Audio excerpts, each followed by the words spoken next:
Good morning, everyone. I'm going to call to order this meeting of the Board of Supervisors. It's Thursday, September 20th, 2018. It's 8:30, and we're in the Community Center of the Sierra Room at 851 East William Street here in Carson City. Kathy, will you do, or Sue, do roll call? Good morning, Supervisor Bonkowski. Supervisor Bagwell. Here. Supervisor Barrett. Mayor Kroll. And Mayor Pro Tem Abowd. Here. We have a quorum. May I call on Mark Sear from the Salvation Army to lead us this morning in a prayer?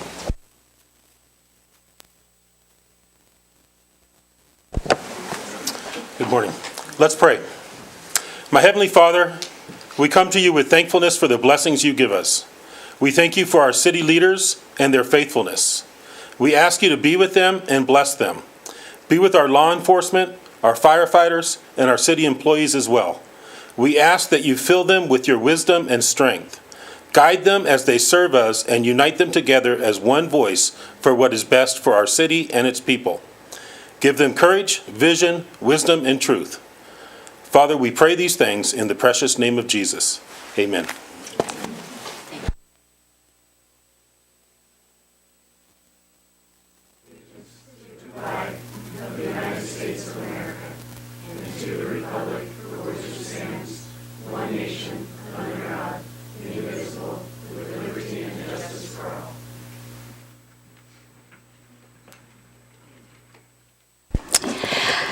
Moving on, is there any public comment at this point in time, unrelated to anything else that's on the agenda? All right, seeing none. Item 6 is adoption of the agenda. I am under the understanding that we're going to pull items 11A and 12 for discussion off the agenda. Otherwise, any other changes? Then we'll agenda as published. And as amended.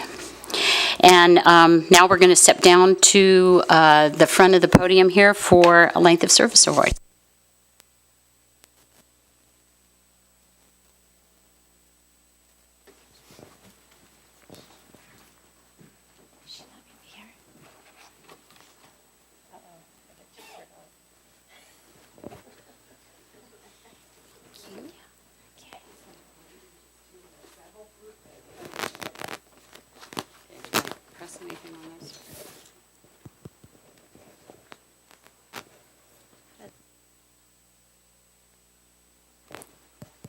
Hello, hello. It is. Okay, all right. All right, the first longevity award is to Frankie Haynes, who's the Victim Witness Program Administrator. Come on up, Frankie. And I have the pleasure of serving with you on SART. You do a great job, so thank you for your service. And this is in recognition and appreciation for 10 years of continuous dedication to the service for Carson City. And we really appreciate everything that you do. Thank you. There you go. Do you want to say anything? Okay, thank you. Frankie, we're going to take pictures. You don't get off that easy. Okay. Okay. Rachel Percari, where are you? The smiling face in the city offices. Rachel, first of all, from my heart, thank you for everything that you do. Really appreciate you. And this award is as office specialist in recognition and appreciation for 5 years of continuous dedication to service for Carson City. Thank you so much. Appreciate it. Come on up. Okay. Richard Hardcastle. Hi, Richard. Morning. Richard works for Fleet Services. He's a Fleet Services foreman.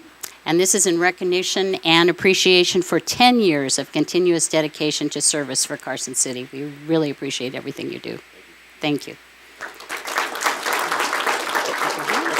Join the group. Cherie Santillo.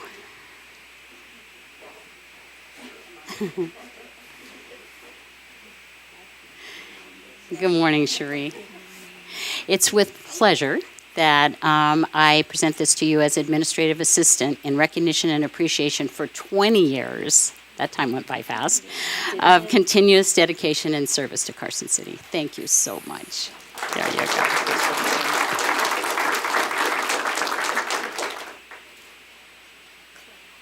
Okay. And Fred Wall. Good morning, Fred.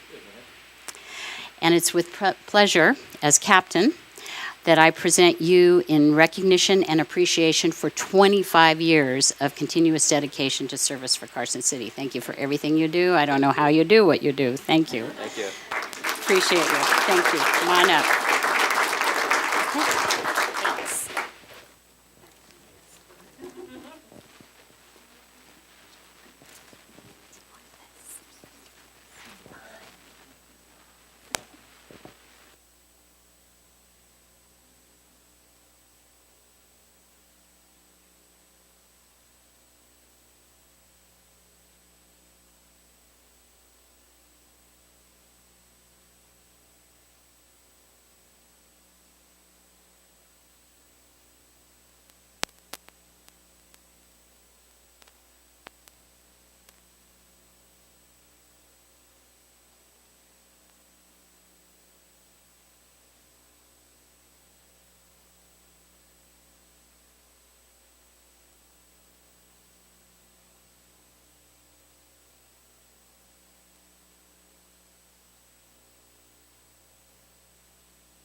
Moving on, we're at the consent agenda. Do I have a motion on the consent agenda? I move to approve the consent agenda consisting of items 8A, 9A, 10A, and 11B. Second. Motion is second. All those in favor? Aye. Opposed? All right, thank you. All right, now we'll go back to item 11A. This is to approve the purchase of prescription medications for persons detained in the Carson City Jail through a joinder contract with Diamond Pharmacy. Nikki, do you want to elaborate on this? Good morning, Nikki Aker, Director of Carson City Health and Human Services. So we have had Diamond Pharmacy as our contract provider for a number of years, and we are asking today to join on with their joinder contract for the MCAP, which gives us special pricing. Board questions? Yeah, I'll start, Nikki. So this item comes before us every year, every other year, and we have seen a dramatic increase in the value of the contract in the number and cost of the prescriptions. Can you kind of walk through that process and tell us what's going on? The last time this was in front of us, the board had asked for an analysis of the program in the jail so that we had a better understanding of what's going on. Why is the cost going up so rapidly? Why are so many more prescriptions being passed out and so on? So can you walk us through that, please? Okay, so the population in the jail, as we know, I mean, they require more intensive medical care, and that includes the medications. What I've seen over the past 3 years is what we look at is about 30% of the individuals that receive medications make up anywhere from 54 to 58% of the cost. So it's the type of medications that they're on. There's a number of inhalers, and that's to help with the lungs and that, and the breathing, that are expensive. A number of mental health medications that are expensive. We've had some outlier medications that are very expensive related to the individual being on chemo at one point or another. What I'm hoping through this joinder contract is that it will reduce our cost of medications. And I have seen that we use the MCAP contract in the clinic, and I have seen where the medications are less expensive. So that's kind of a explanation of why we're just getting sicker people in the jail. Do we have the ability to substitute generics? Yes, and they do when possible. We have now started a process that we copy the nurse practitioner that's in the jail on the bill coming from Diamond Pharmacy so that she's aware of what the medications cost. Sometimes with the mental health medications, it's hard you can't change those medications right in the middle of treatment. Some medications work much better than others, so with those medications, sometimes we're not able to switch. Do the generics, are they purchased under the Diamond Pharmacy contract as well, or do we have to get those from another vendor?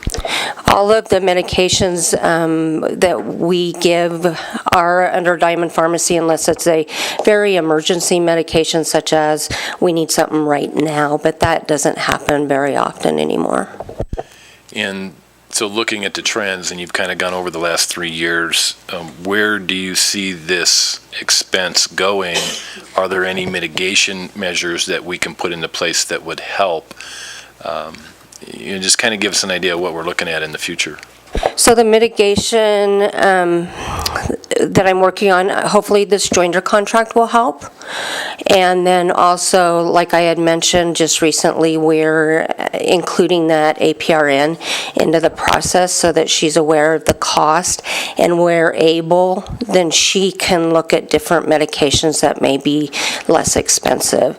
And I'll be continuing to monitor this monthly, definitely, as we go on. And I can, this joinder contract is only through December 31st, 2019, so I'll be back. And then I can also report on how we're doing with the joinder contract. And then finally, based on actual expenses paid over the last 2 years, my understanding is that we could probably reduce this contract to $130,000 instead of $150,000. So I would like some input from the other board members on that, whether they'd like to discuss that. So just a couple of items. I had a discussion with you concerning some data points to help us with some information. So is that something you think towards the future we can start tracking? I'm really after like a cost per average inmate, some things to look to determine if it's the population in the jail. As that goes up, is it a cost element because we have 5 more guests in our jail, or so are you going to be able, do you think, start tracking a little more so we can start maybe pinpointing the part of the direct issues? So. Yes, and pursuant to our conversation, I'm going to start October 1st once we start with this joinder contract, and moving forward, that will be one of the data points that we're looking at, and I'll continue to also track how I'm tracking, what percentage of the population is receiving most of the medications. Because I'd really appreciate that, because I think it'll help us get a hand, maybe, or a bigger picture of the issue. And then as far as the contract amount, I'm not sure that it behooves us to be concerned whether it's 135,000 or 156, because I think you only do it by prescription. So it's only, I hate for you to have to come back and say we overspent it by $200 when it's a mandatory, we have to provide the care. So I guess my question to you is, if you're comfortable, I'm okay with going down to 135 or something, but I'm not sure I see any it's not one you buy extras and over, it's a person-to-person prescription, right? Yeah, the only extras that are purchased are for the jail, and that does not amount to a huge amount, and that's medication that they can have on hand. So yeah, most of it is per individual prescription and not extras. Right. So I don't see them buying a bulk volume or something to spend the extra $20,000. That's the point. And my goal is with this joinder contract that we're going to be spending a lot less, hopefully. Thank you, Nikki. Is there any further board comment on this? Public comment? All right, seeing none, then I will bring it back to the board. What's your pleasure? Okay. I move to approve the purchase of prescription medications through the joinder contract with Diamond Pharmacy for a not-to-exceed amount of $156,250 beginning October 1, 2018 through December 31st, 2019. Second. We have a motion and a second. All those in favor? Aye. Aye. Motion passes. Thank you. Thank you.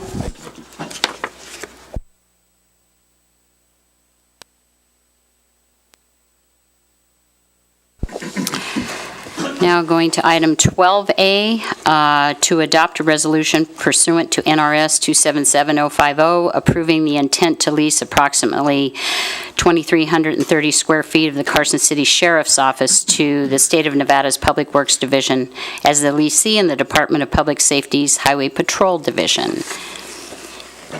Are you going to take us through this today? I'm going to do my best, ma'am. Good morning, everyone. My name is Jerome Toshbant. I'm the Assistant Sheriff here in Carson City.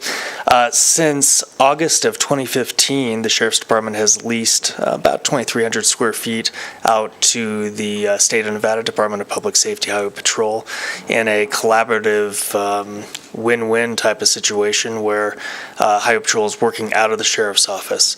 We are looking to continue that contract for another 4 years. We're currently in negotiations with the state for the exact amount.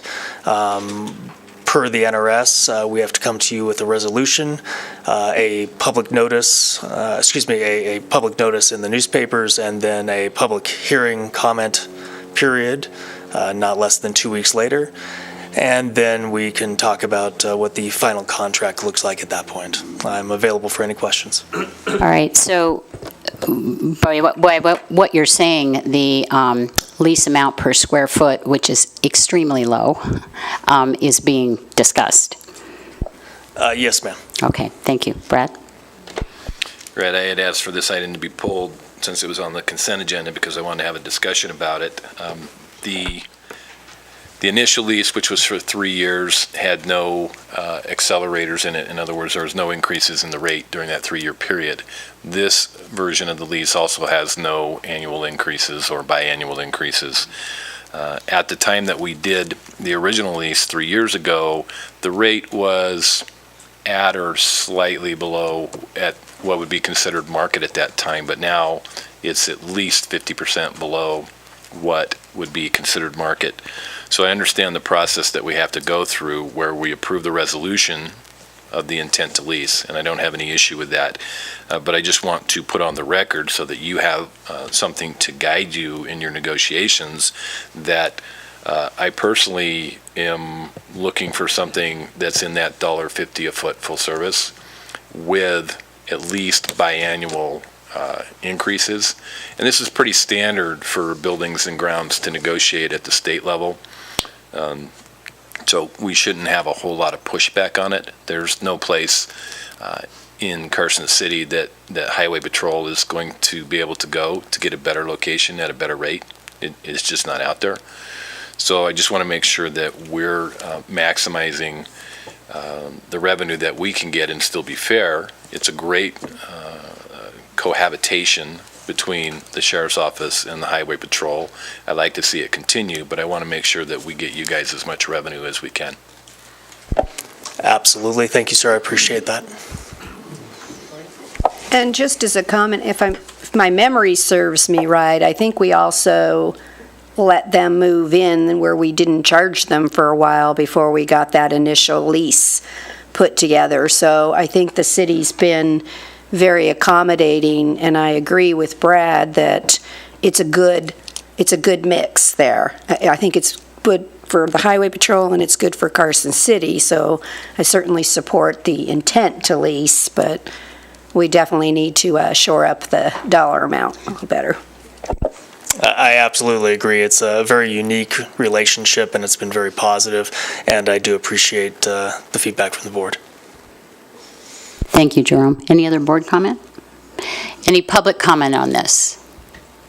Seeing none, board? Resolution number? 2018 R28. I move to adopt Resolution 2018 R28 pursuant to NRS 277.050, approving the intent to lease approximately 2,330 square feet of the Carson City Sheriff's Office to the State of Nevada Public Works Division as the lessee and the Department of Public Safety's Nevada Highway Patrol as the tenant. We have a motion and a second. All those in favor? Aye. Opposed? Okay. Motion passes. Thank you.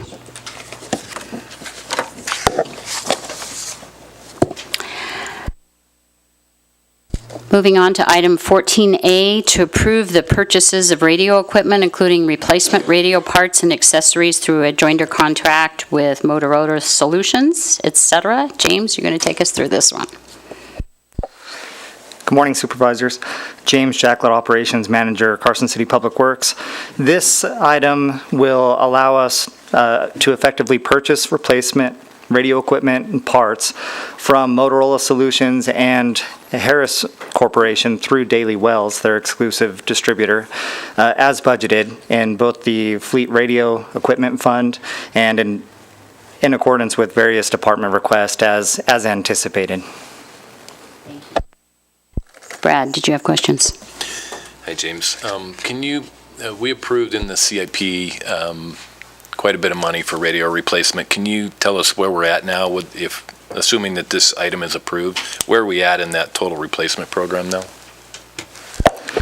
Yes, so in the CIP this year we had this money actually with subscriber radio replacement is coming from the Technical Equipment Operating Fund for the most part, which is 0676 out of Fleet Radio. There was 436,000 just over 436,000 budgeted for this purpose, and the primary purpose for this is to replace those subscriber end-user radios that are carried on the person or fixed in vehicles. There are also additional CIP improvements we're working on, which are the console replacement, which is the server and the computerized central infrastructure system, and then continued investment in infrastructure improvements at Sugarloaf, and those items are covered under capital. But how far along into these are we with all the replacements? How much work do we have left?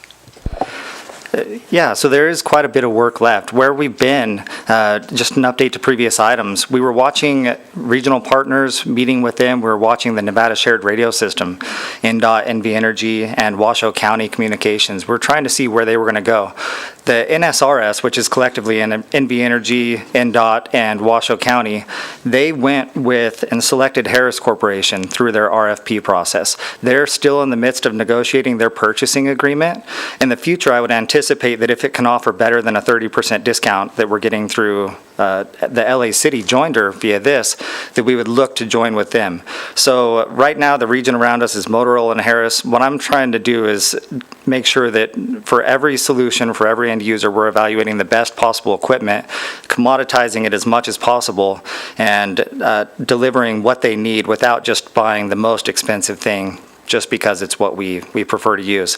So there's still a significant amount of work to do regionally to figure out how we're going to move forward, make improvements, and continue to talk with everybody. These are complex issues. We can't take a step in any direction without basically breaking something.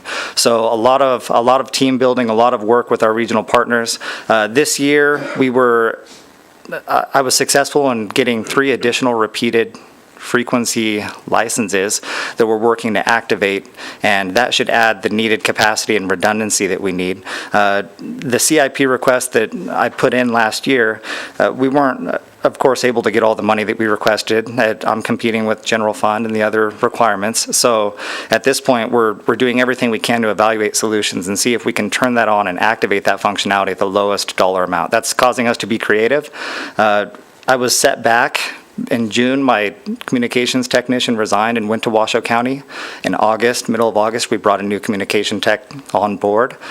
We only have one, so I'm split among other tasks as well. So we're realigned with a purpose. Our goal is still to, with the radio user group, to add capacity, redundancy, and look towards the future for interoperability and the best use of our tax dollars and enterprise funds. I think I just want to be refreshed slightly on this. Aren't we looking to set up a recurring dollar, like, wasn't it, off the top of my head, I think 10% of the radios that we would be having dollars in the fund, so kind of like we set up vehicles, and things that we're not going to get these huge ticket, maybe other than a swap of the system itself, but... So we are doing the percentage of radio replacements so that the bad ones can come offline and people have communication, if I recall. Yes, thank you for the question. That's exactly what this technical equipment line item is for. I requested a little bit more. I requested close to $460,000 for radio replacement. That was reduced, and the capital request that I had for repeater equipment was pulled out of there. Also, to add in there, we are still looking at functional improvements. The fire department would like an additional repeated channel, so figuring that's part of bringing those other repeaters online. There's a lot of moving pieces, but my challenge and my goal is to make the best use of this money. I plan on doing that by using the cheapest equipment I can. So to give you an example, a practical example, we're looking at replacing some Tier 2, which for us, Tier 2 are non-public safety. So these aren't cops, these aren't firemen, but public works or landfill or secondary use vehicles. We're looking at replacing some of those radios for less than 50% of what we previously purchased radios for. So by making smart decisions like that, as long as it meets the requirements of the end user and aligns with our objectives, that's how I'm planning to recover funding to then go back in and add that functional capacity that wasn't budgeted. James, can I ask you a question about something that you mentioned in terms of maybe aligning with other counties in terms of the contracts they're negotiating? Isn't there an increased cost if we switch out equipment to something else? So yes, a switch. There are so many options. So it's very difficult to pin down an exact cost. However, a forklift refresh would be expensive. So my goal is to try to make sure that every dollar that we're spending, we're either minimizing that cost or we're aligning it with some future ability to switch over. So one example of how we're doing that is evaluation of multi-band radios for portables. So if I'm able to buy multi-band radios that would support the Washoe County and NSRS system, as well as our system today, then that reduces the chances of us having to go back in and do a forklift replacement of all subscriber radios. That's not always cost effective. With some it is, with others it's not, but with promotions we're able to, I have been able to successfully buy multi-band radios for less than we were buying single band radios for. So when possible, when everything lines up, we're making those steps, and otherwise I'm minimizing our investment so that if it's determined that our most effective use of dollars would be to join with others, that we're not throwing away a new system. And James, comment that you made about looking at less expensive options. When you analyze a purchase like that, do you also take into account life expectancy of the equipment? And so you balance it out. So even though we may be paying more initially for a piece of equipment, because it has a longer life expectancy, it's actually a better deal for the city? Yes, absolutely. And I think that that's something that's very unclear right now. With the evolution of FirstNet, with public safety, broadband network, and LTE, we don't really know what systems are going to be in 10 years. It used to be 20, 30 years ago when you bought a radio, that radio, nothing was going to change. Our previous upgrade cycles have been forced by the FCC narrowband mandate and then through P25 compliance, again, through the feds. At this point, there's no immediate regulatory push or change for us. I think the next one will be a technology change. The system and those solutions are going to come up, and we're going to replace those. So that's why we targeted that 10-year replacement cycle. That's an effective, reasonable timeline. However, as these devices become more and more computer-like, that will probably reduce, and we'll probably get to a 5 to 7 year refresh cycle. And I'm hoping that the cost will go down when that happens, but that's not where things are going. Thank you, James, for your prudent approach. Appreciate it. Any other board questions? Any public comment? All right, seeing none. Board? I move to approve the joiner contracts with Motorola Solutions and Daily Wells Communications, Inc. for an amount not to exceed $500,000 through June 30th, 2019. Motion and a second. All in favor? Aye. Thank you.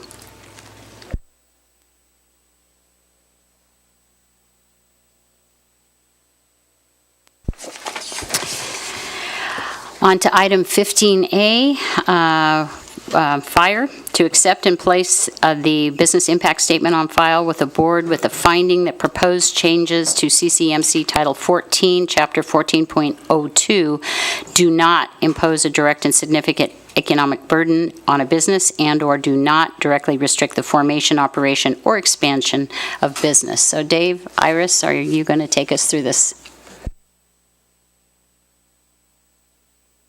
So we're both going to speak, but I'll have him start with an introduction of what we're doing, and then I'll go into the other part. For the record, Dave Rubin, Battalion Chief Fire Marshal from the Fire Department. This is part of a 6-year code adoption process. The last time we adopted 2012 codes was back in 2013. And regionally, it's been decided instead of an every 3-year adoption, the codes come out every 3 years, we were going to go to an every 6-year adoption. And so now it's 2018, 6 years has passed, and here we are. So ourselves, along with the building department, you'll be seeing them probably later in the year, are adopting the new code sets. And as part of that, we did some outreach to various impacted groups as part of the business impact statement. Do you want to talk? So Iris Yowell, for the record. I always feel so weird introducing myself every time because you guys know me, but I know it's part of the deal. So pursuant to NRS Chapter 237, we have to do this business impact statement just so that we can reach out to businesses and determine whether a burden is going to be placed on those businesses. And so we started the outreach in July of 2018, but that was different than the business impact analysis itself, than the statutory requirement. So it started with meetings. Dave was very, very proactive doing this and started in July. And then on August, a bunch of letters went out, which is what we do as part of this process. And then we didn't receive any comments, not one single comment, which was kind of surprising as part of the process. But probably it's because most of the changes are going to be positive, or the majority is positive and will make it easier on at least businesses to operate. Of course, Dave can go more into that later, but so we're just asking you to make a finding that the proposed changes do not burden businesses, and the exact language, of course, is, I will read it, do not impose a direct and significant economic burden on a business, and/or, of course, you have a choice, do not directly restrict the formation, operation, or expansion of a business. Questions?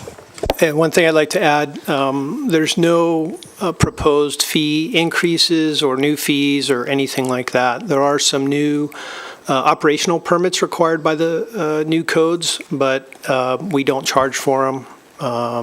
as an example, food trucks. We've been inspecting those as part of the city business license program, and now the codes actually require, the fire codes, because of different fires and things that have happened, require us to issue and do inspections on food trucks.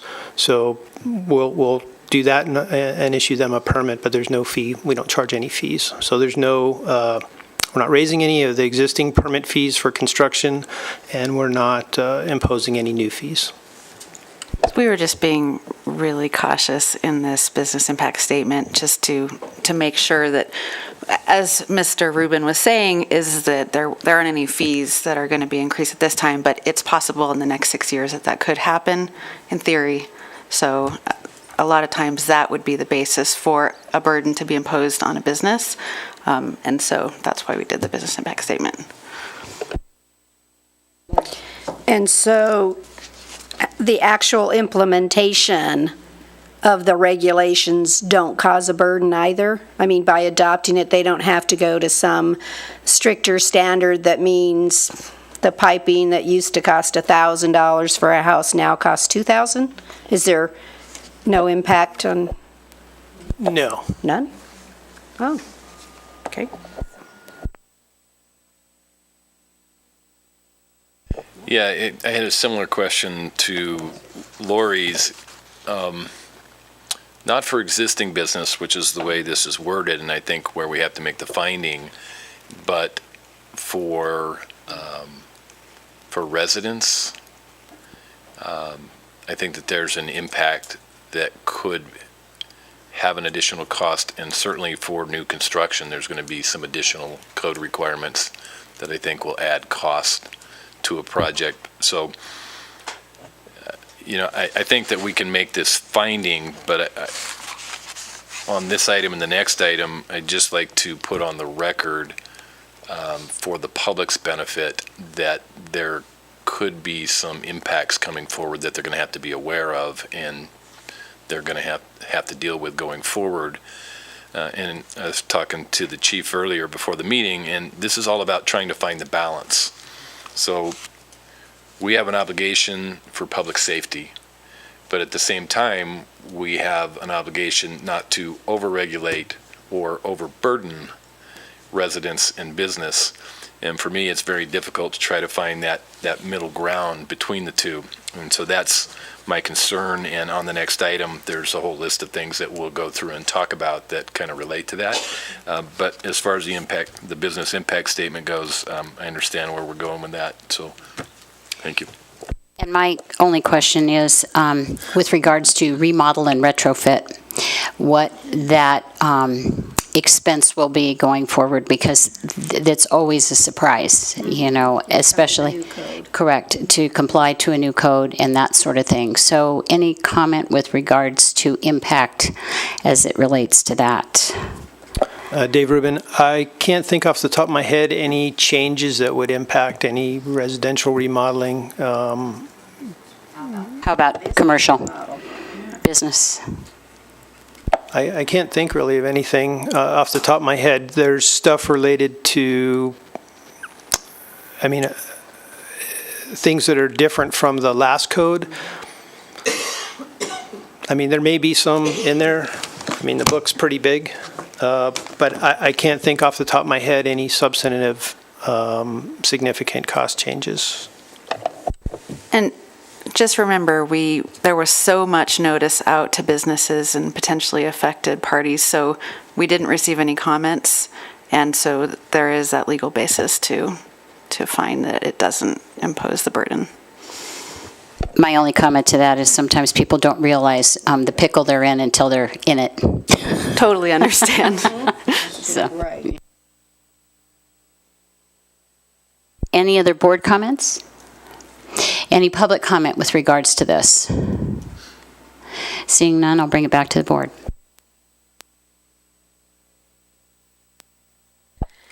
I move to accept and place the business impact statement on file with this board with a finding that the proposed changes to Carson City Municipal Code Title 14 Chapter 14.02, do not impose a direct and significant economic burden on a business or do not directly restrict the formation, operation, or expansion of a business. Second. All those in favor? Aye. Aye. All right, thank you. And Okay. just a comment on record, just to be sure that the board is relying on the fact that the experts that this will impact have not given us any statement to the contrary, so we adopted the intent, but I'm a little bit with Karen there that they may not realize till they go to double the size of a room or so. Anyway, just putting that on the record. Okay, thank you for that, Lori. And as we move forward on to item 15B, I think we want to bring into it the discussion that we had on the previous agenda item, and this is to introduce on first reading an ordinance amending sections of Title 14, Chapter 14.02 to reflect the adoption of the 2018 editions of the International Fire Code and the International Wildland Urban Interface Code and the Northern Nevada Fire Amendments. So if you just want to walk us through what we're doing, and then I'm sure there'll be a lot of questions. Sure. Dave Rubin for the record. Back in 2012, regionally, we started an approach where all the fire departments in the area worked together to come up with amendment packages. So there would be one package of modifications to the fire code. We all use the same fire code. The state sets the base code. Currently, they're also on the 2012. They're going to be moving to the 2018 code, hopefully in January of 2019. When that happens, we all have to follow that code. So if we don't make any modifications to it, then we're stuck with just what the state has. And obviously, there's a lot of difference between Las Vegas and Lake Mead and our area. So this takes into consideration local things related to climate, staffing levels, things like that. So we've worked together regionally to make a document that makes it easier for the contractors and business folks. So whether they're doing business in Washoe County or Douglas County or Lyon, the basic framework is the same. So they're not looking at a different adoption in every jurisdiction. So that's where we started from. We started working on this beginning of this year, had numerous meetings. Like we said earlier, we had a lot of different outreach. We had an outreach meeting with Builders Association of Northern Nevada and Nevada Builders Alliance with Aaron West. Basically had pretty positive response, didn't receive any written feedback. Same thing with the chamber and all the stuff we talked about the last agenda item. So where we're at now is the documents. First thing we need to do as part of this ordinance is adopt the new codes. And this is the first reading for it. This would go into effect January 1st. As part of that, like I said, instead of having our own little changes to it, we have this regional package that's a consensus document for the Wildland Urban Interface Code as well as the International Fire Code. And so this would be the first reading of it. Happy to answer any questions, and then we would have the second reading at your next board meeting.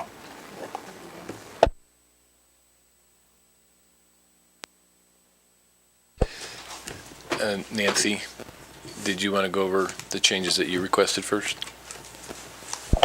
All the ones that I requested were already incorporated into the document. Okay. So Dave, I have a whole long list, which you've already seen, and I just want to go through them to put them on the record, an explanation. So I'll just start down the list, and then you can give me the explanation that you've already given me, just for the general public, the benefit of the general public. So section 202.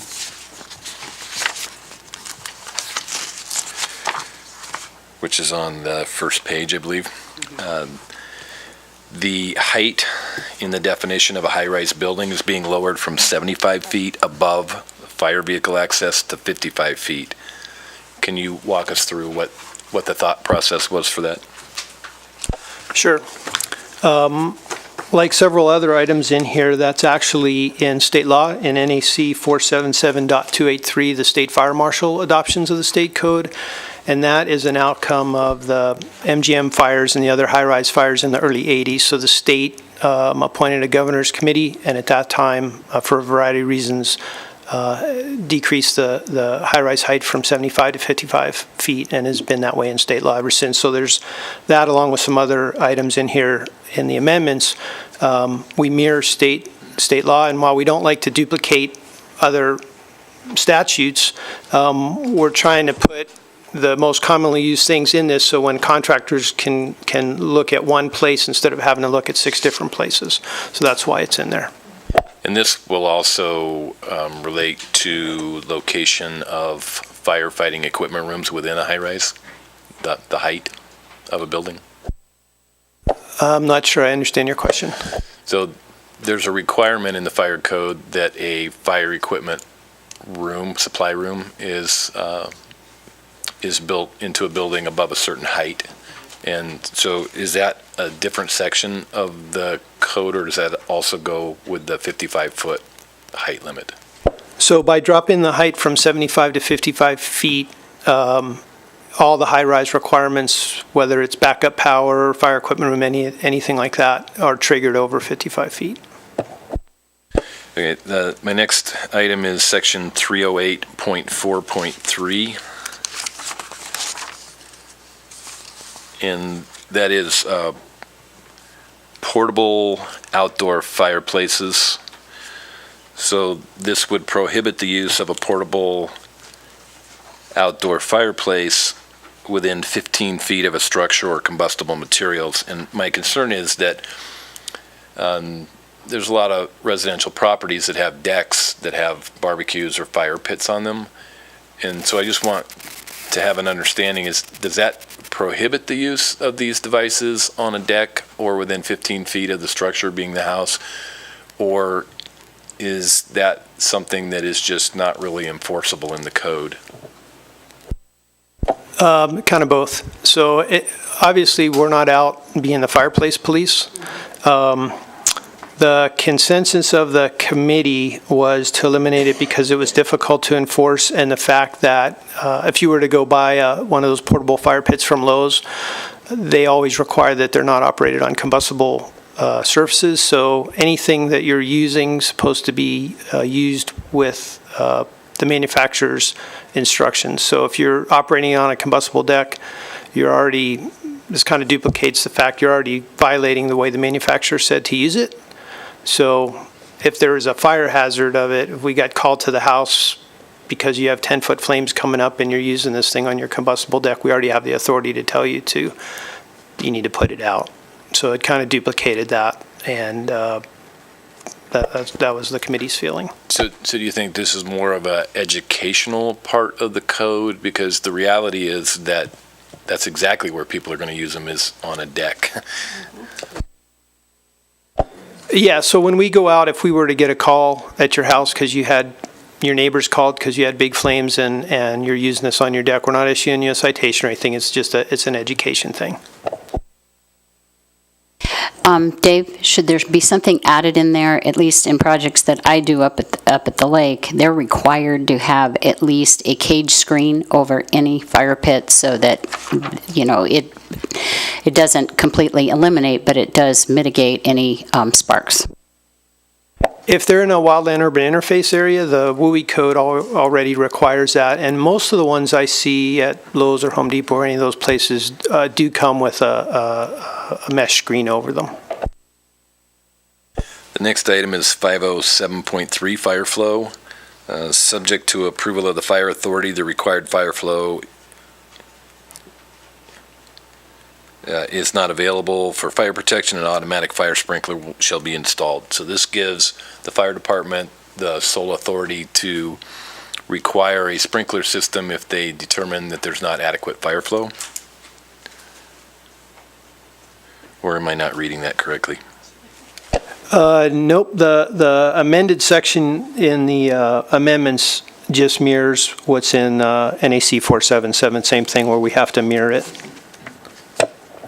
So that's a state requirement that we're just mirroring? Correct. No, there's no square footage attached to that. It's based on fire flow, available fire flow. Correct. So if you were to build a building in a rural area and there's no fire hydrants, or some of the rural areas in Nevada, the fire hydrants might be supplied by a 2-inch pipe instead of a 6-inch like codes required. And so this provides for, even if there's hydrants there, if they're not adequately supplied, that we wouldn't recognize them and you'd have to put sprinklers in. It's not really an issue that affects us. And again, it's just mirroring what state law says. So Karen's question was that this supersedes the 5,000 square foot requirement. It does. And like I said, that's only in areas that would not have the fire flow. Would it apply to, say, urban areas that have low water pressure and don't have adequate fire flow? It could. Like I said, we haven't had an issue with all the construction we have going on in the last 5 years. I can't think of a time where we had to apply this. The next section is 508.1.6 subsection 19, which is HVAC, lighting, telephone lines, and power disconnects. So now there has to be a separate room or backup power to these items, so that in the case of a fire, that you guys have a command room and that communications. Is that correct? There's already a requirement for high-rise buildings, which is all that this applies to. For high-rise buildings, have to have a command room, and this just ensures that it has a habitable environment. That's where the incident commander is going to work. And again, this is a consensus document, so it's covering everything from winter conditions at Lake Tahoe to down here at Reno where it's 100 degrees out. So it just provides that the firefighters are able to work. They're not in a 110 or 120 degree room or a minus 10 degree room at Lake Tahoe. Some of the, when I worked at Lake Tahoe, some of the high rises, the command rooms open to the outside. So you basically were standing outside. So this just ensures that it has a habitable room. Dave, is that where the new required DOS systems will live as well, so that there's communication for you? Nope, that is a totally separate thing. Next item is 510.1, which also applies to high-rise buildings, and this has to do with emergency radio coverage. So, I think, are you talking about number 3? Well, I had looked at all 3, 1, 2, and 3, but I think, yes, it's the technical report for radio coverage, emergency radio coverage.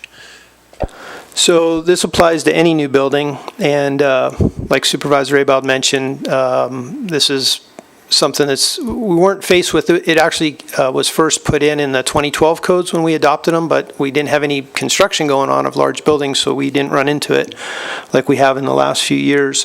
And it basically requires the building to have a radio system in it if the construction of the building precludes us from being able to use our radios. That's how we have to talk. It's a safety thing for us to be able to communicate with the incident commander outside the building.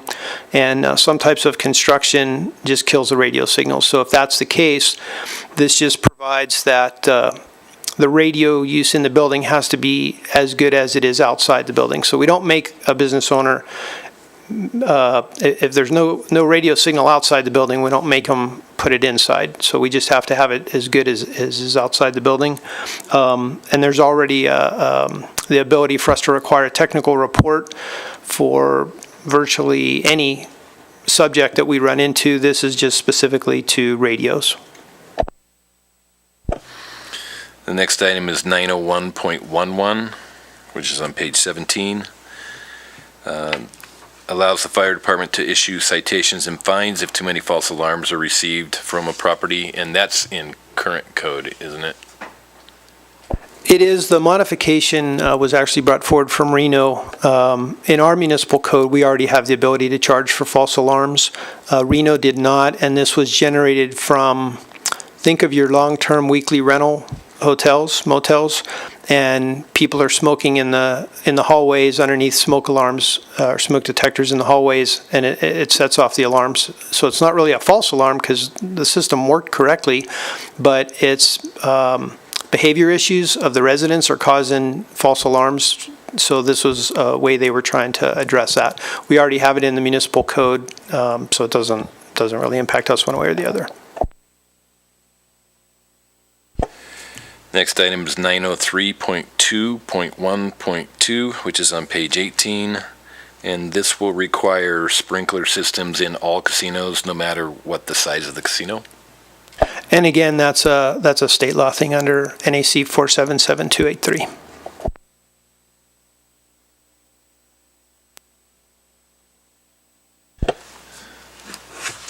Next is 903.2.2 footnote B.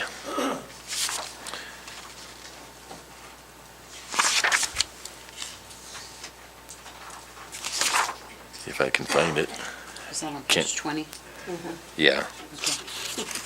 Fire areas may be separated. No. 503.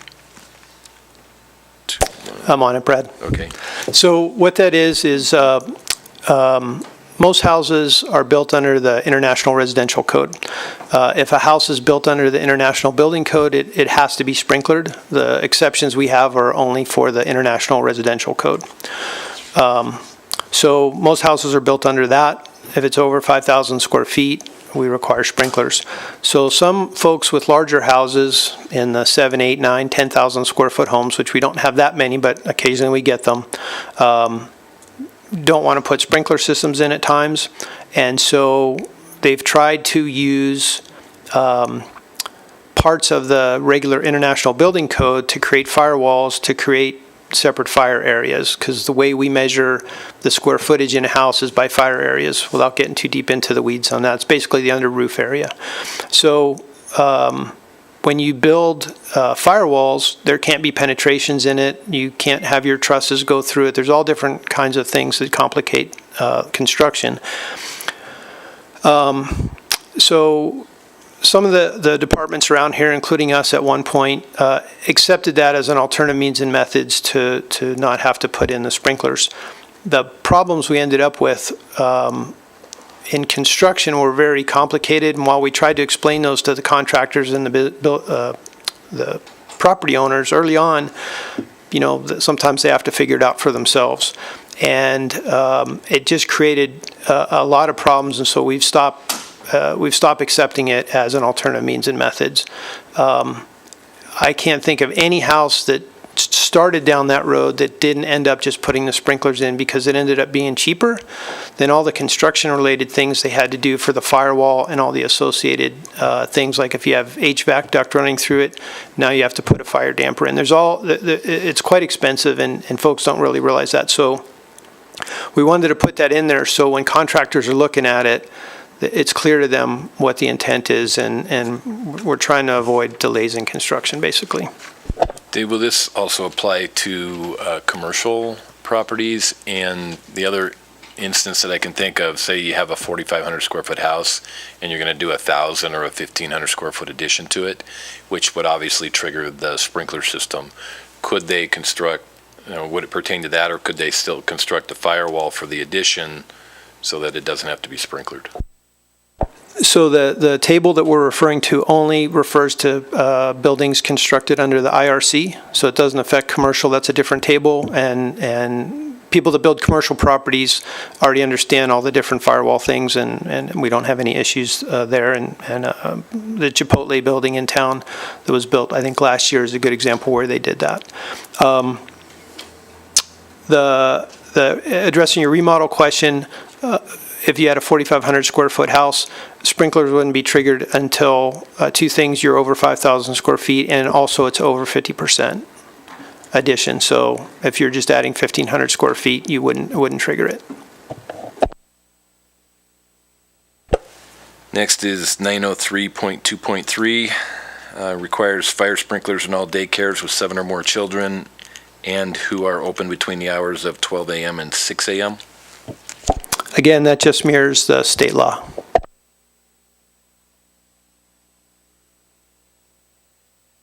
.4.2 requires an alarm notification device in every tenant-occupied space rather than just on the exterior of a building. I thought you had a great response to that. This is a carryover of the existing code, and I believe it was in our code even before the 2012 codes. The base sprinkler code just requires a bell on the outside of the building. If you think of Rayleigh's or any big warehouse or big industrial building that we have, no one's going to hear the bell going off on the outside of the building. So we require at least one horn strobe inside the building. Usually it's at a common area, maybe at a reception desk or something like that. So if the sprinkler system does activate, someone inside the building is aware of it and they can let everybody know. Section B102, warehouses that use high racking to store flammable materials will now be labeled problem facilities. So this really doesn't apply to us. This was brought forward by Truckee Meadows Fire. The fire code has a table of fire flow requirements in it. It also allows the use of NFPA 1142, which is an alternate way to calculate fire flow. It's a specific other code document.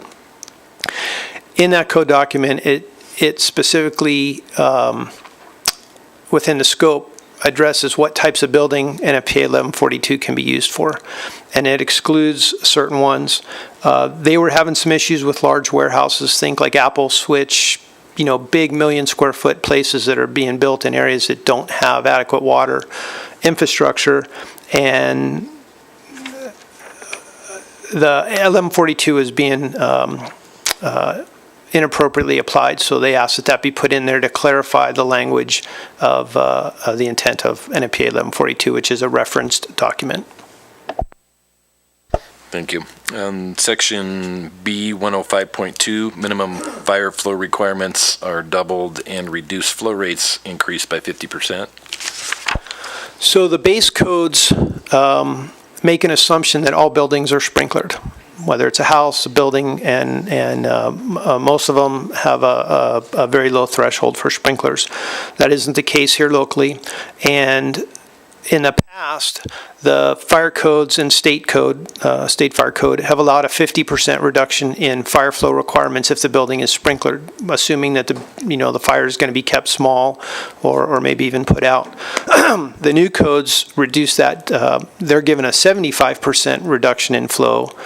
So if you needed 10,000 gallons a minute, they're saying you could go down to 2,500 gallons a minute that we would use in our engines instead of 5,000. So internally, staff-wise, myself, the chief, and Chief Vaughn, the operations chief, we talked about it, and our recommendation is that it stay at 50%, and that was also the consensus of all the other departments around here. And the reason for that is that doesn't take into effect the degradation of water systems over time, where you might start off with you can provide 5,000 gallons a minute, but as the pipes shrink, just like our arterial sclerosis of the pipes, they get smaller and smaller over time. So in 10 or 20 years, what used to be able to provide enough fire flow may not. So if we skinny that down so much, it just doesn't really give us any room to work. So.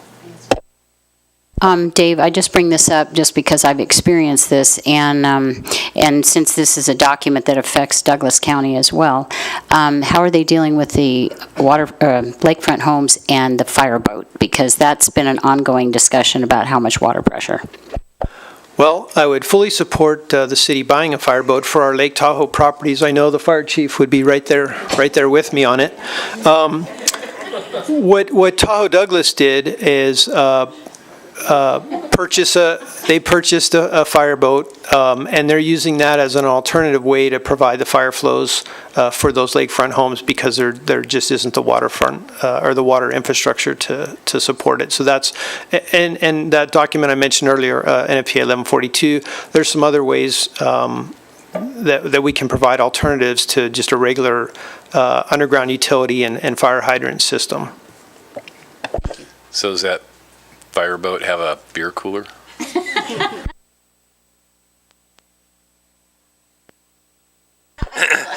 Moving on, section C102.2, maximum distance from a fire hydrant for a fire department connection cannot exceed 100 feet. So this was an effort to standardize things. So fire department connection is that pipe with a little ear-looking thing that you see outside of a building that we hook our pumpers to pump into the fire sprinkler system. It's also used for standpipes. Some of the buildings in town, larger, taller buildings, the new 308 North Curry building has standpipes. Buildings that are too big for us to be able to just drag our hoses in right off the engine. It's too much hose, so we have a hose connection inside the building that we can connect to, and the pumper connects to it. The code requires that FDC be within 100 feet of a hydrant for the standpipe ones, one where we hook our firefighting hoses to, but it's silent on connections to sprinkler systems. So we try to have them outside the collapse zone. We try to have them in a reasonable distance. So in an effort, and they've been doing this in Southern Nevada, that was also one of our efforts, was to try to, not to mirror what they're doing in Southern Nevada because we do it better up here, but to take some of the things that they're doing and try to have more of a statewide approach to things. So we looked at that as an effort to standardize that, and most of the time the hydrants are around that distance anyways. It just provides more guidance to engineers and designers. Section 105.3, Fire Chief has sole authority to approve building materials, deleting the concurrent decision-making with the building official, and I thought you had a great explanation on this as well. So the building department, while they help us enforce this, they don't adopt this code, just like we don't adopt the building code, so we deleted that. But we always work together with them and come up to joint decisions and joint solutions when we're working on these projects. Table 503.1, footnote F, fire official has sole authority to determine approval of a non-conforming water supply. And this one, to me, is a big one because it seems like this keeps coming up in the wildland urban interface with new construction of homes where residents do not have a handle on what is going to be required as far as fire flow and fire supply. And I just talked to a lady the other day that was telling me that the required fire supply or water supply system that she's going to have to put in on a $500,000 house is close to $100,000 additional above and beyond the cost of the house. So this is an important one in our area. So let me walk it back a little bit just so we start with a baseline. So the WUI code talks about conforming water supply and non-conforming water supply. And non-conforming water supply is basically one that doesn't meet the code requirements. Since, as far as I can recall and I'm aware of, the entire time the WUI code's been adopted and our Title 14 prior to that, which incorporated some of the WUI code stuff, we have not allowed non-conforming water supply. I mean, there are prescriptive requirements in the code, and people have to meet them. And you can always apply alternative means and methods. There's other ways. As an example, would be if you build a 2,000 square foot house, and it's in an area with, let's say, over in Pinion Hills, there's no hydrants.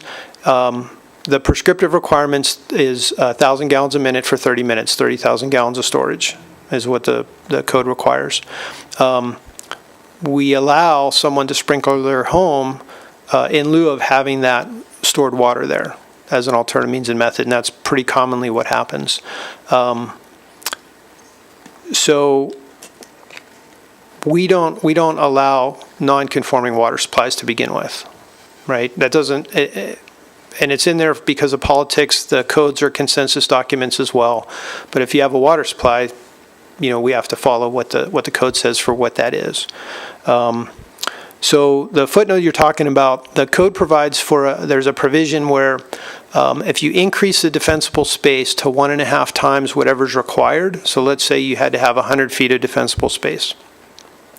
If you increase it to 150 feet, what that does, it doesn't really have anything to do with the water supply. It has to do with the ignition resistant classification. Without getting too deep into the weeds, there's 3 different kinds, and it's based on the fire severity. We have extreme fire around here. We have tons of red flag days and all the other things that go with it. So what that will do, there's some construction things related to the building materials that the person can reduce if they do that. And that's what that footnote, and the footnote says with the approval of the fire code official, right? And defensible space doesn't take care of every single issue that's out there. So it just provides for if defensible space, maybe the 1.5 times doesn't do it, maybe you need more, maybe there's other issues related to the landscape, that it allows that code official to keep the base requirements in there and not let them reduce from the class 1 to class 2. So it's not really affected by the water supply. Dave, how does that relate to people that live in that wildland urban interface that have ponds? Is that considered an alternate water source, or it is not considered that? It's actually considered a conforming water supply. It's an approved water source, and we have one under construction and one that was built last year that used ponds. And Brad, I would echo your frustration or concern with the wildland urban interface, because that's probably the biggest area where we end up having friction with builders. And part of it's because it's a small part of the city. A lot of times it's with builders that usually build in the urban areas, and they might have a project in the wildland urban interface, and they don't understand all the requirements. There's stuff in the hillside development standards that also trigger wildland urban interface stuff. And that's another area where we've tried to do outreach, and we're probably due to do it again. When Sean Keating was here, he and I did a pretty big outreach on WUI stuff with architects and contractors, and we're probably due to do that again. But there is a lot of confusion, and there's a lot of confusion on owner-builders, that, especially when we get owner-builders that try to build. Maybe one of the folks you talked to was an owner-builder. I know there's two of them, 2 projects going in with owner-builders that are kind of confused about the requirements, and we've met with them and tried to explain everything. But it would be like me trying to go and negotiate a commercial realty contract. That's not what I do. I don't know about it. And it's hard because these folks aren't contractors, and there's a lot of moving parts. So we try to help them and educate them the best we can, but it is something that comes up a lot. Actually, maybe even of Brad. So if there's a vacant piece of property in the WUI area, is that a disclosure in the real estate documents? So that people will understand they're going to come to a higher code. I just wonder if... I only do commercial. You only do commercial. That was a good answer, huh? Don't ask me residential But, questions. it just comes to my mind that it would be a good educational disclosure to people, so they, what's this mean? It's a more expensive code. That's what it means if you're going to build a house in that area. So it's just you don't know. Okay, just a thought.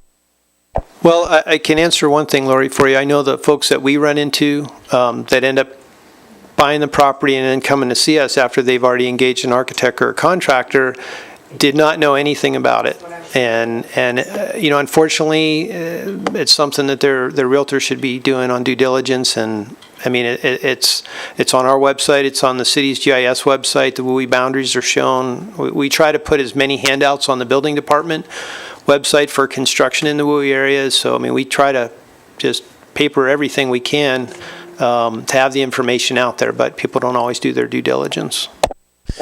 And the next item is similar and has to do with defensible space. It's section 603.2.1.1, adjacent land. Sure. So, unfortunately, fire doesn't know any property boundaries. And this is a carryover from the last adoption we did back in 2013. They do it up at the lake as well. This is kind of an outcome of the Waterfall Fire and the Angora Fire recommendations that came out of the bi-state Governor's Blue Ribbon Commission. And if Lori does her defensible space really well, but on either side of her, the vacant lots are there that I own have sagebrush 10 feet tall, that it's not really helping her. And so this requires the vacant property owner next to improved parcels whatever that defensible space boundary is that goes over onto their property, that they maintain that. And when we did it, I think last time we did inspections on those was a couple years ago. There was about 100, maybe just over 100 parcels citywide that it affected, and everybody was cooperative. Typically, it only involves mowing maybe a 10, 15-foot strip right around the property line, because people don't usually have their houses that close to the property line where, you know, it's a 50-foot incursion into the vacant lot next door. So we haven't issued any citations. Everyone was cooperative, and it's been a pretty effective program.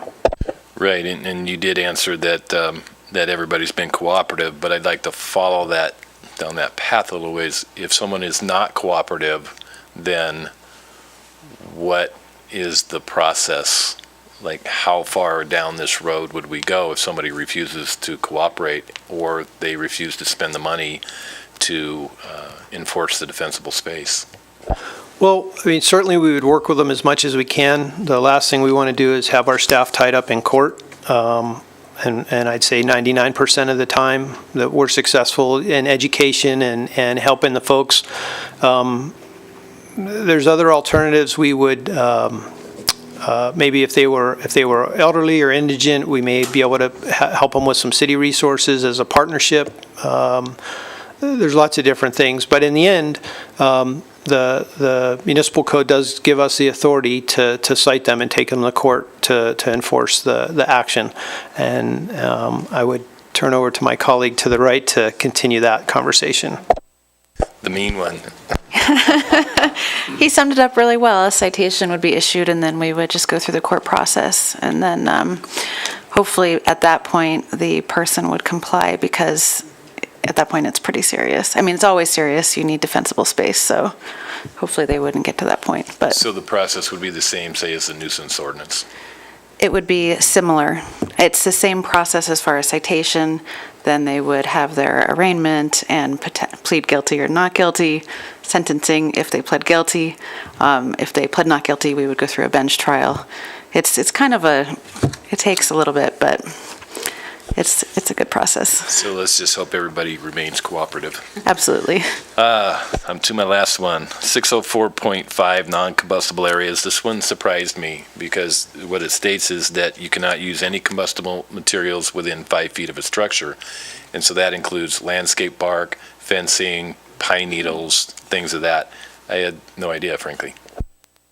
So this is a direct outcome of the Angora fire and the governor's by-state commission recommendations, and it's been adopted regionally. Most of the time, like I said in my earlier response to you, the fires lost in a wildfire aren't lost because of direct flame contact. It's lost because of the ember shower that precedes the fire front. Lands next to the house, lands on the roof. If you have pine needle and debris on your roof, it can burn through. The 5-foot zone, most of the houses that were lost in the Angora fire were due to the ember showers landing next to the house in wood piles or pine needle beds, things like that.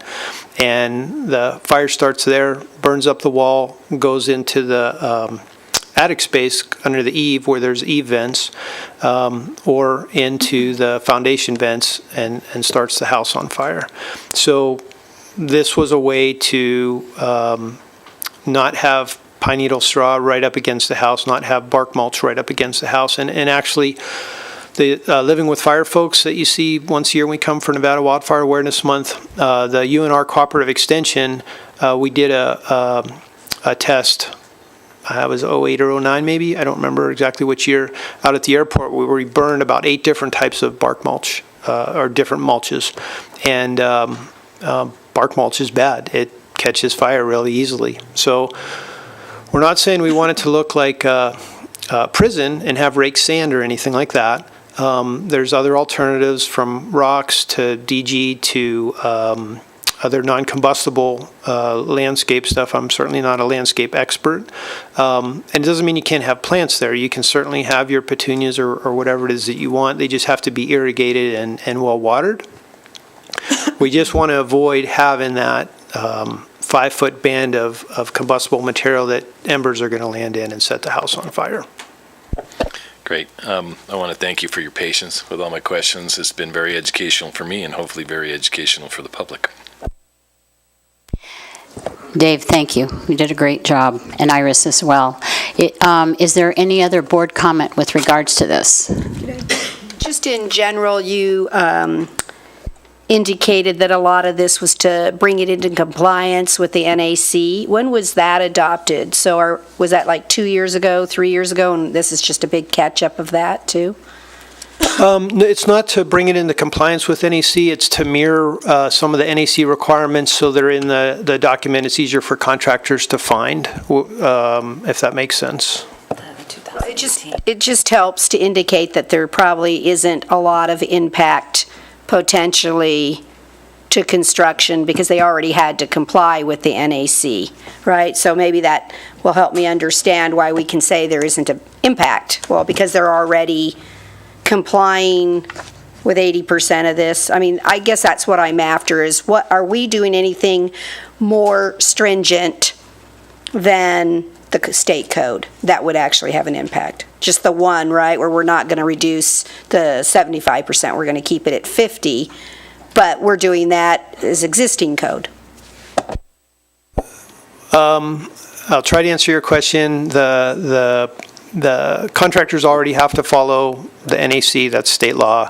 Our amendments are more restrictive than what state law has, and that's to address our local conditions of climate, staffing levels, things like that. So the amendments that we adopt regionally are more restrictive than what the state adopts. The state adopts kind of at a 50,000 foot level, and then in the north, we adopt down more at ground level, and Clark County does the same thing down there with all the jurisdictions where they have Southern Nevada amendments, so that are specific to the issues they have in the Southern Nevada. In the future, I just think it would be kind of nice to see where we're being more restrictive, because I think when you send out the notices to people, that might be helpful for them too, to go, okay, you think the code is blah, blah, blah, blah, blah, but in Carson City, due to this condition, we're going to be more restrictive, just so it's very clear for impacts, that's all. Just want to make sure we're always as transparent as possible. Thank you for your great work. Sure. Okay, thank you.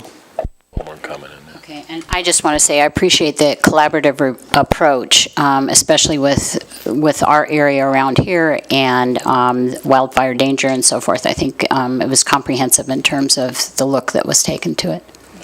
And Lori, I would just say that these amendments apply to all the northern Nevada areas, not Carson City, right? It's not exclusive. Not I know. just Carson Our City. job, though, is to send the business impact to the Carson City businesses, so I agree with you, and I like that it's regional, because I think that's also a very good positive for builders and, right. Is there any public comment to this? All right, if not, I'll take it back to the board. Bill number? 115. I move to introduce on first reading Bill number 115, an ordinance amending sections of Title 14, Chapter 14.02 to reflect the adoption of the 2018 editions of the International Fire Code, the International Wild Urban Interface Code, and the Northern Nevada Fire Amendments. Motion and a second. All in favor? Aye. Aye. Motion passes. Thank you again very much. We're going to take about a 10-minute break and be right back.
right, we're on to item 16A, Health and Human Services, to approve a Carson City Health and Human Services acceptance of the notice of award for Title X Family Planning Services Grant. Nikki and Ronnie? Good morning, Nikki Aker, Director, Carson City Health and Human Services. So we are here to ask for the board's acceptance or approval for acceptance of our Title X grant. It is a 7-month grant, and that's what they're doing across the country. That's not just us, it is across the country is 7-month grants at this point. And within our grant, we are also sub-granting Douglas County $54,653. That does take into account, we have built in some of Ronnie, the clinical manager's time to monitor the grant, and also we have built in a fiscal component within the grant. Thank you, Nikki. Lori? Just one general question. When will you be applying for the next round? Because I thought it was strange that this ended in March, which doesn't even match the federal fiscal year. So when does that period start for applications? So we're hearing that it may be about October that they'll release the funding announcement, and we get to start working on it again. Seems like a lot of extra paperwork. Any other board questions? Any public comment with regards to this item? All right, board? I move to approve the acceptance of the notice of award for the Title X grant and to authorize the sub-grant award to Douglas County in the amount discussed on the record by Ms. Aker. Motion and a second. All those in favor? Aye. Thank you. Thank you.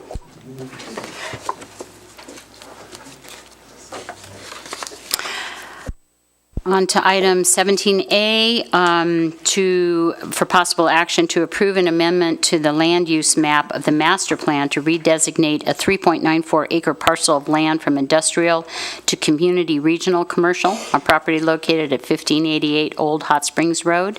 Hope? Can we take 17A and B together? Certainly. We will take items 17A and B together since they're related. Thank you. Hope Sullivan, Planning Manager. What's before you today, the applicant is requesting to redesignate a 3.94 acre property that is currently designated in the master plan as industrial to community regional commercial, as well as to rezone the property from general industrial to tourist commercial. So there are two requests before you. One is a master plan amendment, and the second is a zoning map amendment. These would be voted on separately. As the aerial shows, the subject property is to the east of the hot springs. This will essentially revert the property to the designations that were in place in 2015. In 2015, the thinking was that given the freeway had removed access from Old Hot Springs to areas that were to the west and had not incorporated on and off ramps, this area would not thrive with commercial uses. It actually has thrived with commercial uses to the extent it is commercially zoned. In 2015, Sassafras Restaurant took occupancy of the vacant restaurant to the west of the hot springs. In 2016, the hot springs remodeled the bathrooms. In 2017, Shoe Tree Brewing Company constructed a brewery and tasting room, and the Hot Springs currently has a building permit pending for a new spa. In both 2016 and 2018, we had major project reviews for RV parks in the area, both on the subject property and on the property behind Sassafras. On August 29th, the Planning Commission reviewed both of these requests, and based on the ability to make the required findings, voted 5-0 with one absent to recommend approval. The applicant, Angela Fuss, is here, and I'm happy to answer questions. Thank you, Hope. Any board questions on this issue? I actually thought it was a great presentation, and I don't have any questions for a change. I would have to agree with that comment. Is there any public comment with regards to this?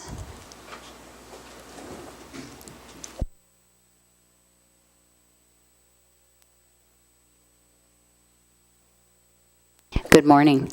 Good morning, Supervisors. I'm Richard Langston. Just press the button if you would and state your name. Yes, Richard Langston. I represent the Langston family here in Carson City. We've been here for about 60 years, and we own the majority of the property around the hot springs and the hot springs. The family is for this change, zoning change. There used to be a RV park where it's anticipated to build the new one, and it was kind of a subpar RV park if you go back that far. And I've seen the plans. It's a much upgraded version, upscale, and we're totally for that. We've done quite a bit of building in Carson City.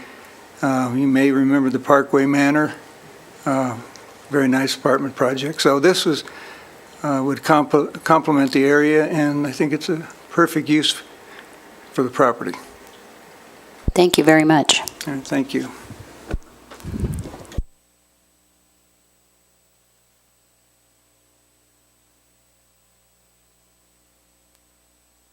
Oh, sorry. Good morning. For the record, Angela Foose with Loomis & Associates here today on behalf of the applicant. I just want to echo both what Hope and the property owner have said. There have been quite a few changes in the past few years. There's a lot of new energy coming into this neighborhood, and it's all very positive. And so I think this really ties in with what's happening, and it's very complementary to the restaurant and the brewery and the hot springs. And I think it makes for a very cohesive design. So I think, unless you had any questions, we are definitely in favor, and we're looking forward to moving forward with the future project. Thank you.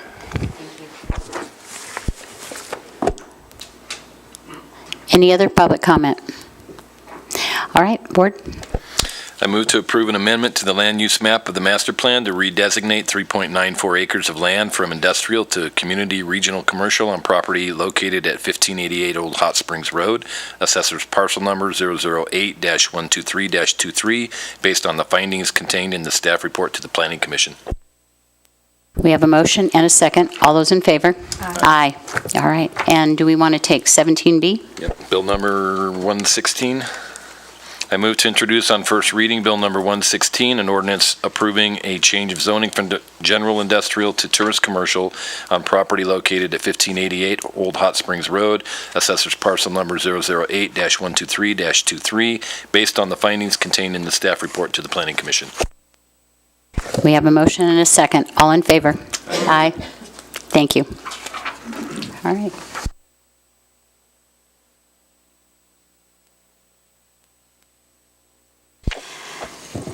Hope you're up again. This is to approve a master plan amendment to create a new spa, Blackstone Ranch specific plan for 26.89 acres of existing Lampa Ranch. And we can, since 17C and D are related, we'll take those. Thank you, Madam Chair. Again, this is a request for a master plan amendment as well as a zoning map amendment. On August 2nd, the Board of Supervisors considered this specific plan, the Blackstone Ranch specific plan, as well as the zoning map amendment.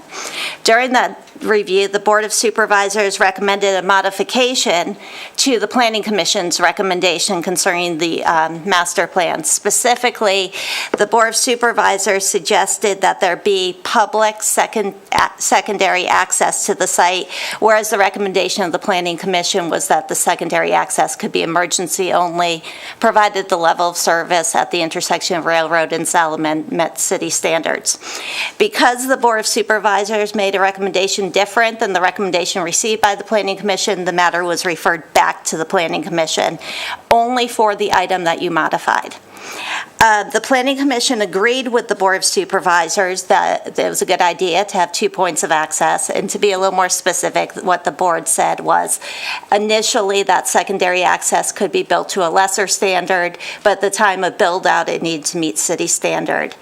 What the Planning Commission thought was rather than waiting till full build out to meet city standard, it should meet city standard at 75% build out. The applicant has agreed to that. So I want to just go through kind of sequentially what that will look like, because there was some confusion in the public on that. First, what we're doing today is we're adopting the specific plan, and what I keep calling that is the rules of the game. So nobody can develop till we know what our rules are, right? You just went through a bunch of fire rules that everybody has to comply with. So that's what we're figuring out right now. Once we figured that out, the staff will review what's called a conceptual subdivision map. That means a developer comes in and shows us how he or she wants to subdivide the land. The staff would then review that map against the rules that the board adopts and determine to what extent it's in compliance and advise what changes are necessary to achieve compliance. After that meeting, which is just an internal meeting with the staff, the applicant can seek a tentative subdivision map. There's then some confusion in the community whether or not we've received that. We have not received an application for a tentative subdivision map. When that's received, that will go before the Planning Commission as well as the Board of Supervisors. Again, we will review all the requirements of the specific plan and the zoning code, and we'll look at the findings and make a recommendation to the Planning Commission. Planning Commission will make a recommendation to board. Board has the authority to approve a tentative map. At that point, the applicant would build the infrastructure, all the utilities, the roads, so on and so forth. And once the infrastructure is constructed or bonded for, they could then come to the Board of Supervisors for final map approval. It's not until the final map is recorded that anyone can start building houses, because the lots, well, they could technically build a single house there right now, but the lots aren't created until the final map's recorded. So I want to go over that sequencing. The actual wording I have posted, but it's in your packet as well. And again, what the staff worked to do, and Dan Stuckey and Stephen Pote were instrumental in helping craft this language, is identify a lesser standard for the initial public access with an upgrade to city standards at 75% build out. And as I mentioned, the applicant has agreed to this language. And Michelle Rambeau is present to represent the applicant, and I'm happy to answer questions. Oh, I forgot to tell you, on May 30th, the Planning Commission voted 6-1 to recommend amending the master plan as proposed, and they also voted 6-1 to recommend amending the zoning map. Thank you, Hope. Any board questions? Brad? I guess my only comment would be this is like our fifth go-around at this now that has gone back and forth, so I think that I'm finally satisfied with it. Thank you for mentioning the time frame. I just want to put on the record that although you did introduce an ordinance to amend the zoning map, because more than 45 days has passed, we're back to first reading on that. Thank you. Right. I think I do. I just want to comment on, it's never about a rush to get something done. It's about doing it right. So I want to thank the residents, too, for working as a team member. It was a really nice mix between the developer and the homeowners. I think that we came up, and as a board, I think we did a pretty good job coming up with a reasonable accommodation for all. So I'm very happy with where we've landed. And I, too, appreciate the residents' active participation in this process. It's great. All right, is there any public comment with regards to this?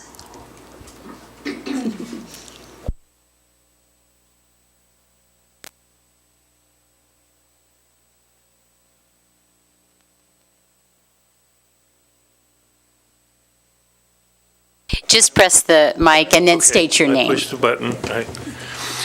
I was confused that there could be a specific plan without a specific secondary road. That just messed me up. You guys play by a whole different set of rules. The only other rule that I would like to add to this thing, if that's possible, and I love it, that at the outset, the secondary road, wherever it may be, gets built ASAP, right away. That's the first thing before we get going.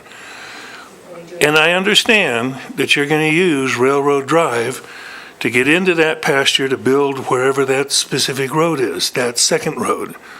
Once it's built, can you make it so that no more construction vehicles go down Railroad Drive?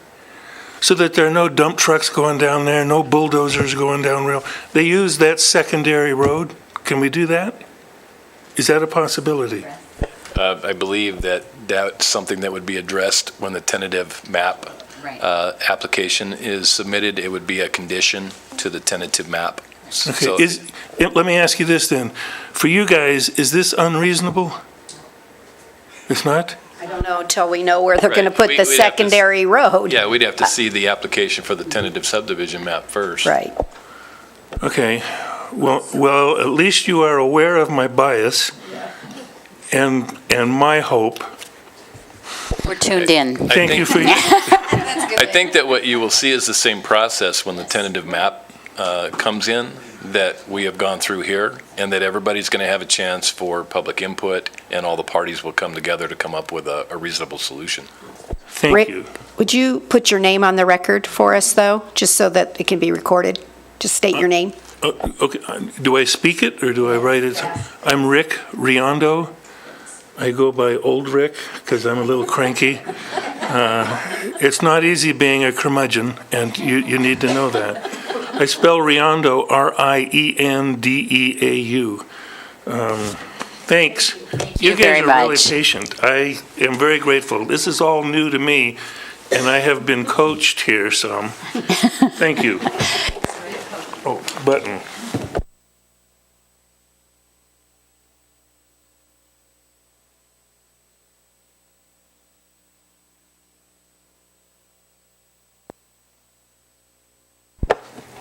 For the record, I'm Jim Flegel. I just want to, it sounds like the whole thing here is the secondary access, which is what we all want to see. The infrastructure, I assume, will be all the utilities, the roads, and stuff like that. So, if the secondary access is built at that point, that's great. The only, I guess the other question is, what's the difference between rural and city standard? Just curb, gutter, sidewalk? Curb, gutter, sidewalk, Yeah. yes. Other than that, when they lay the asphalt and the gravel and stuff, that'll all be, I'll just say city standards, but, until the curb, gutter, sidewalk goes in, it won't be a city road. Okay, thank you, I'm clear now. Thank you for your comments. Is there any other public comment? All right, seeing none, what's the pleasure of the board? I move to approve a master plan amendment to create a new specific plan area, Blackstone Ranch specific plan, for 26.89 acres of existing Lampa Ranch specific plan area located at the east end of Railroad Drive and west of Interstate 580, assessor's parcel number 010-051-44, subject to the incorporation of the modified language to policies 3.1.2b, 3.1.2c, and 3.6c as recommended by the Planning Commission. We have a motion and a second. All in favor? Aye. Thank you, and we will take the next 17D as well. I move to introduce on first reading Bill number 117, an ordinance approving a change of zoning from agriculture to single-family 6,000 on property located at the east end of Railroad Drive and west of Interstate 580, assessor's parcel number 010-051-44. We have a motion and a second. All in favor? Aye. All right. Thank you. Thank you, Hope. Appreciate that. Good work, everyone. Good work, all.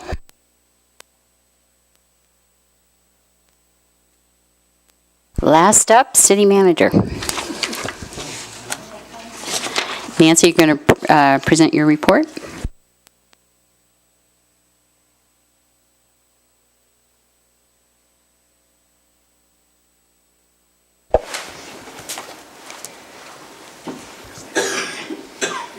All right, so upcoming events on October 6th, we have the community flu vaccinations, and those will be in the parking lot north of the DMV.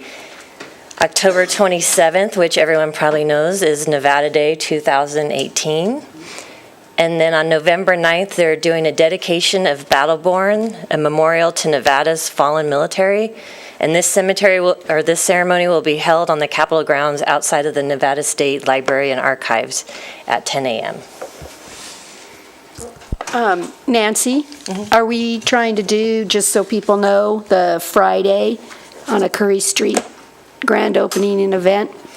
Yes, I believe they're working on the opening on that Friday. Right, Yeah. just so everyone's Excellent. aware to mark that on your calendars. And I can bring back more information on the next one on that, so. Okay, under legislative activities, city staff is working with our federal lobbyists to develop language for inclusion in the Nevada Technical Corrections Bill, and this will allow us to make some corrections to the 2009 Lands Bill. There were parcels that weren't transferred but probably should have been, and some that were transferred that are turning into kind of a maintenance nightmare for the city or are better suited, for non-public use. So the Parks Department and the city's property manager will be bringing a presentation back for the board in October on that. So on community development, the permit valuation for August was $15.3 million for a total year-to-date amount of $66 million. There was $40 million for residential, 8 in new commercial and industrial, and $18 million in commercial and industrial remodel and miscellaneous. Just for reference, the total for calendar year 2017 was $69 million.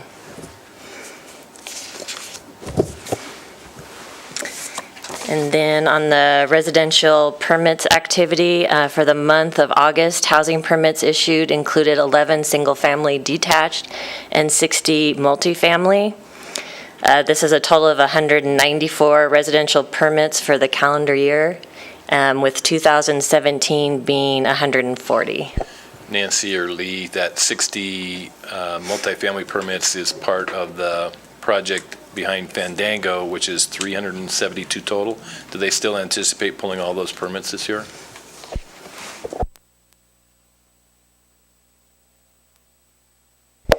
Lee says no, they don't expect to pull all of them this year. So that's for 3 20-unit buildings up there. All right, the next 3 items are scheduled for review by the Planning Commission on September 26th.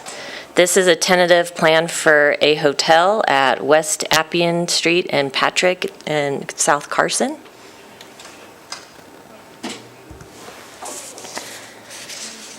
This is Lampa Ranch North, a tentative subdivision map to create 204 single-family residential lots on approximately 58 acres on property zone single-family 6,000 and multifamily duplex.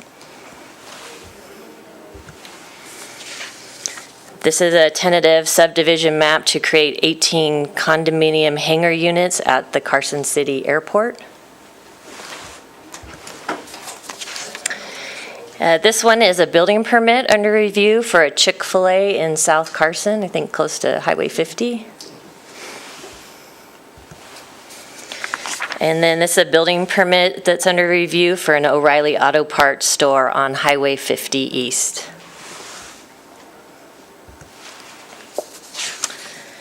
And then this is, again, the building permits have been issued for 3 20-unit buildings at Clearview and South Curry. So IFC activity for August 8th through September 5th. Again, this is mostly just approving the filling of vacant positions.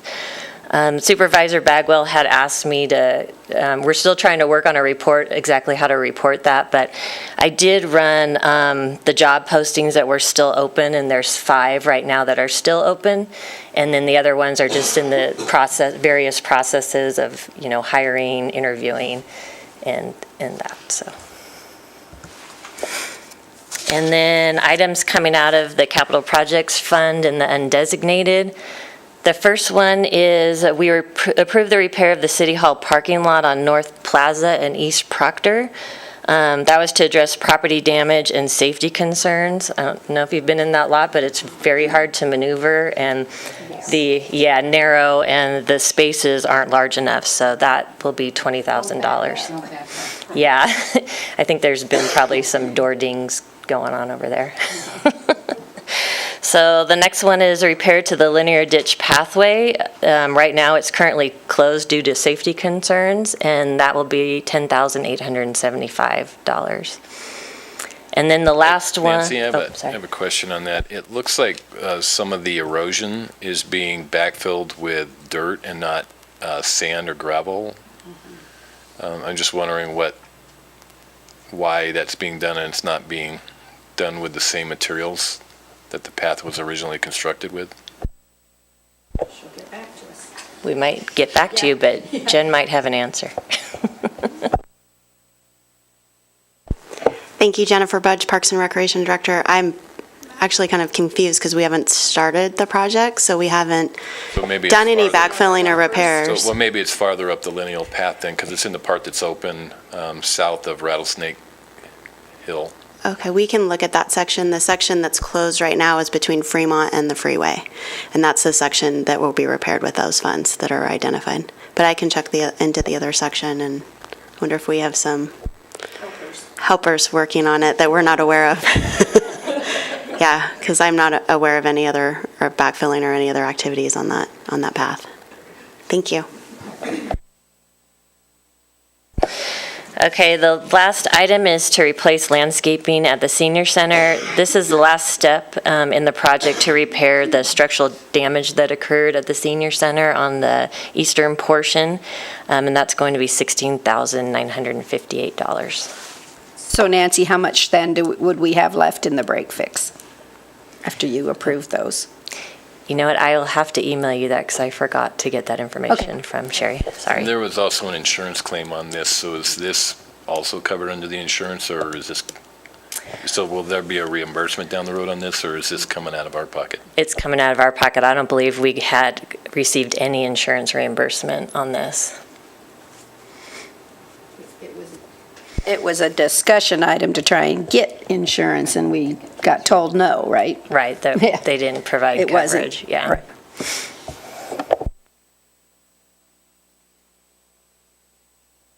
That was it.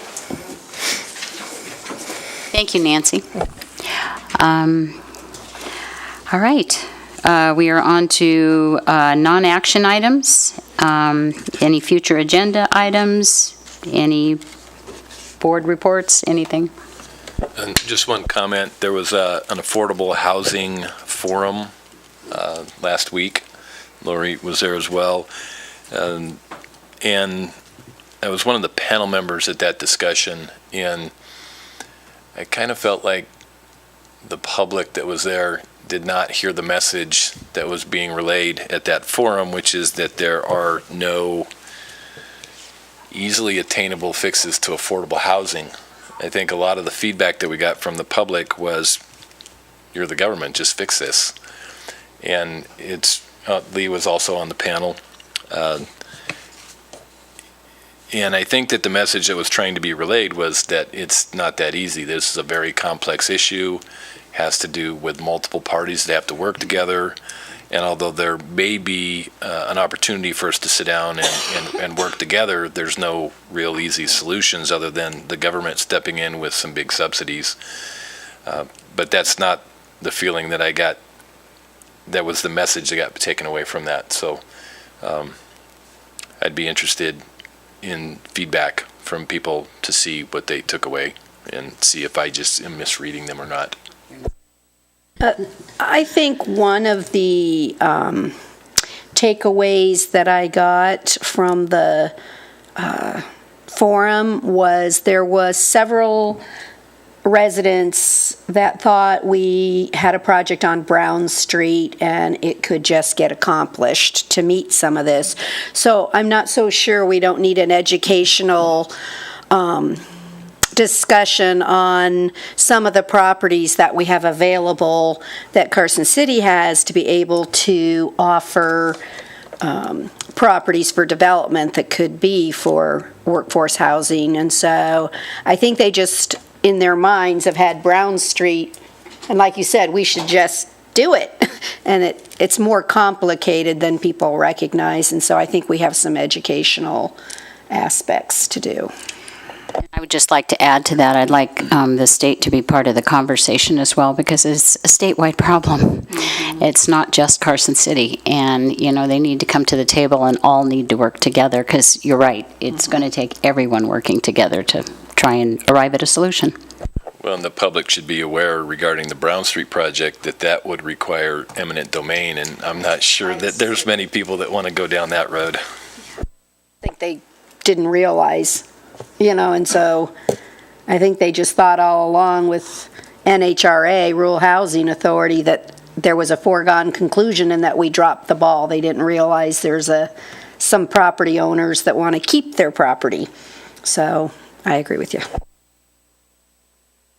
Any other, Nancy? I forgot I could look up the break fix, and there's approximately $341,000 left. Is any of that committed but not spent yet? No, that's all undesignated. Do we have anything from the DA that needs to be brought up? No, everything is going well. Good. That's a good thing. Thank you. All right, then. One final public comment. Oh, Brad? Yeah. Sorry, I want to backtrack. Dan, you just reminded me. We actually have submitted a letter to the state regarding the licensing of any additional marijuana dispensaries in Carson City, because there's a lot of groups that are out tying up property right now in anticipation of being able to get licensed for an additional dispensary. And the Carson City ordinance, which the letter was to make this clear to everybody involved, we have 4 current licenses, 2 medicinal, 2 recreational, and our ordinance states that a dispensary has to have both licenses and they have to be co-located at the same location. So there is no opportunity for anybody to come back and get an additional license for a dispensary in Carson City at this time without us changing the ordinance. My understanding is that there's probably not any appetite for that ordinance to be changed by this board. So I just wanted to put that on the record for anybody that might be out there looking to tie up locations, because they've called our office, at least 5 groups have called our office and actually argued with me saying that they can get a license, and that is not the case. So thank you for bringing that up. I absolutely agree with that assessment legally, that we've met that cap. And so any person who's interested currently or in the future, unless there is a change in our local ordinance, that is not a possibility. So that's the content of the letter that went out to the Department of Taxation for purposes of them sending out that same notice to other interested parties. My understanding in working with the city manager's office is that letter will also be posted on the city's website. This is just all preemptive in nature. It's sort of a courtesy notice to members of the public.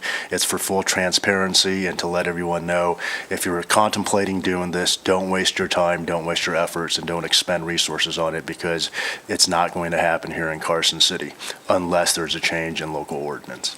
Dan, can I just ask this question in that I've been contacted as well by one group in particular who is working with the tribes. That does not apply to our regulations, correct? That is correct. Based on my reading and understanding of the law, the tribe being a sovereign nation, in and of itself, it has no overlap with the city's ordinances with respect to those regulations. Any further public comment? Then do we have a motion to adjourn? So moved. We're adjourned. Thank you.